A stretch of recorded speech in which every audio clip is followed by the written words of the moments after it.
Hi, everybody. I'm Patty Jackson. I'm your auntie of pop culture. Let's start with our hug. It's not cute not knowing. Tonight on BET, Saving Ourselves, Anthony Anderson, Regina Hall, and Kelly Rowland from Destiny's Child. They're going to be hosting this special on the COVID-19 crisis and how it's affecting those of us in the African American community. It's going to be tons of performances. You got her, Alicia Keys, John Legend, Charlie Wilson, Fantasia. It's not only airing on BET Her, but it's also airing on the BET network. Let's talk about that Prince special last night. Oh my goodness, it was so good. Can I tell you how much I'm in love with her? She is just awesome. Missy Copeland. If they have it on demand, if you missed it, go try to find it on demand. It was a great tribute and some great performances for Prince. Last night was a huge night anyway. Empire had about like 2.2 million viewers. You got to think from its heyday, over 20 million back in 2015 when Empire debuted.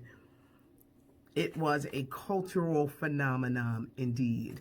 Taraji P. Henson says she wishes that it didn't have to end like it because it was kind of abrupt, and with everything going on with the virus, they had to shut down, and this was the final season, so they couldn't end it. Apparently, there were some loose ends. Taraji P. Henson says that she hopes they can one day give it a proper send-off. Would they do it if they gave Taraji P. Henson's character Cookie a spin-off? That is something to think about. Why is Rihanna's dad out here lying?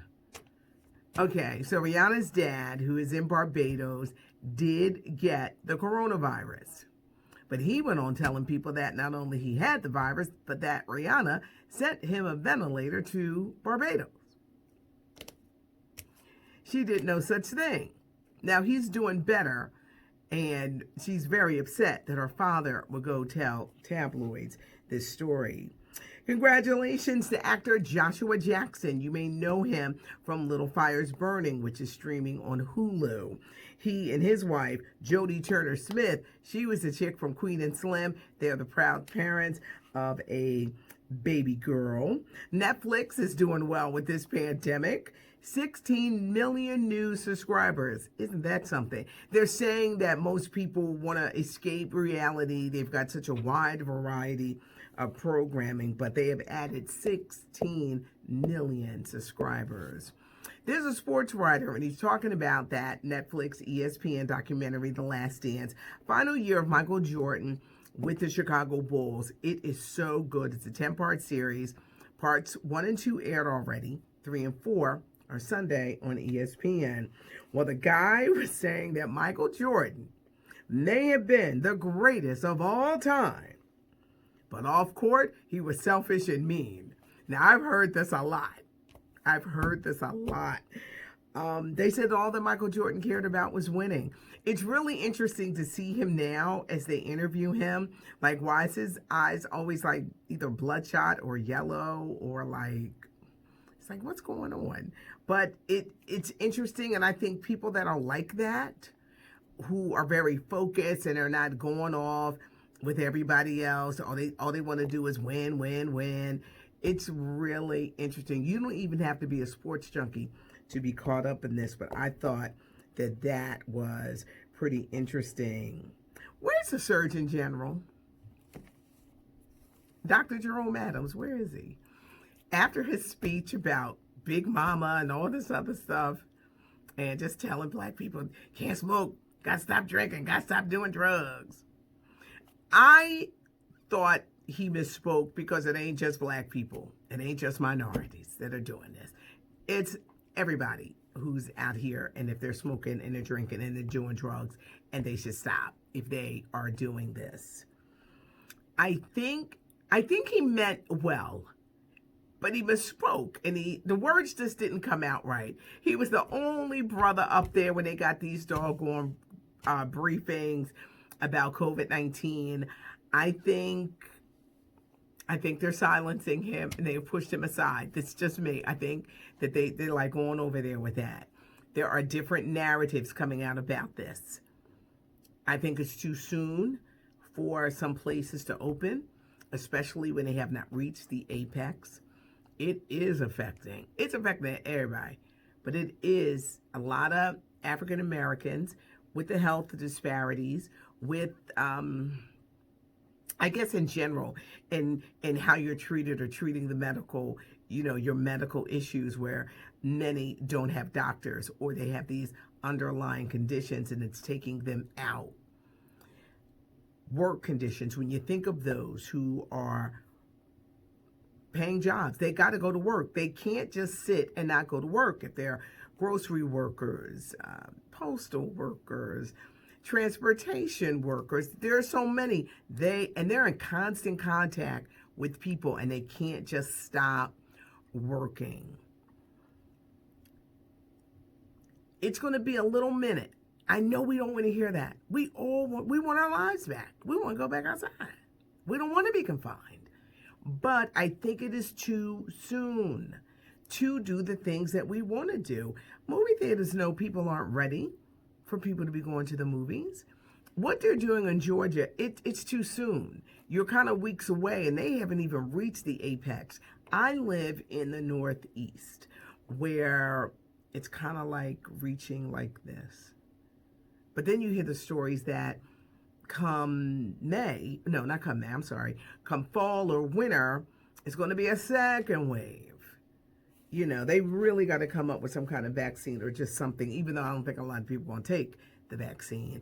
But it's a very serious thing.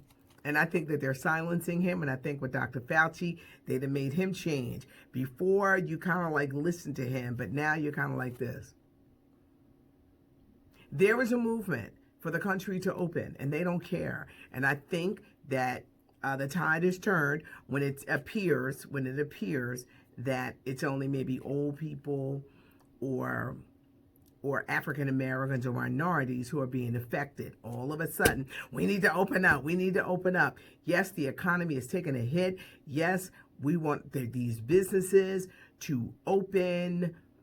But right now, at this moment, I just think it's too soon. But the Surgeon General, see if you see him. Now, I know they let him do radio interviews and stuff like that, but he ain't up there with Trump and all of them. Maybe they'll bring him back, but I think what he was trying to say, it just didn't come out right. I know y'all saying, Pat, you done got off topic. People magazine, the most beautiful issue, features Kate Hudson, her mom, the legendary Goldie Hawn, and Kate Hudson's daughter. First time in their history of this beautiful people issue that they featured 3 generations of women, baby, daughter, and grandmom. This double issue comes out on Friday. Taraji P. Henson talks about the beauty of staying at home. You got some wonderful women who have made this issue.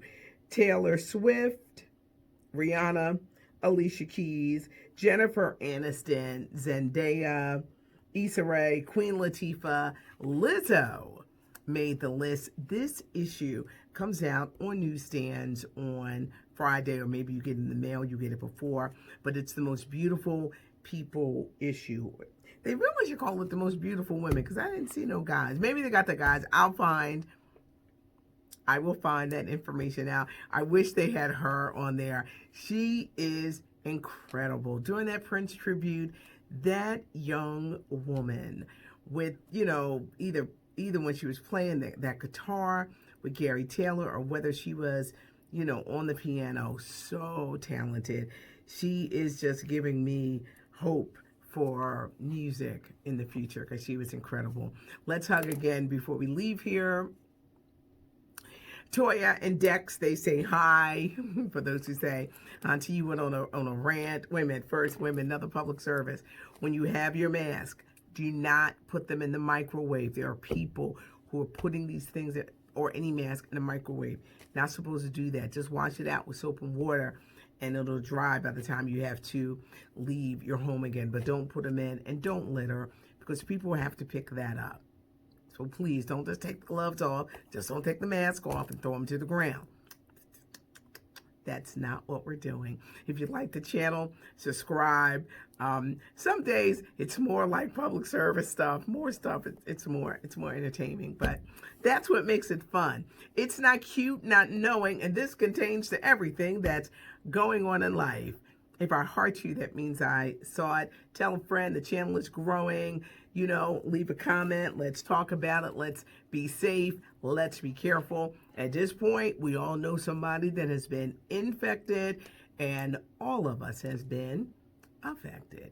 Thanks so much for joining me, and have a good one.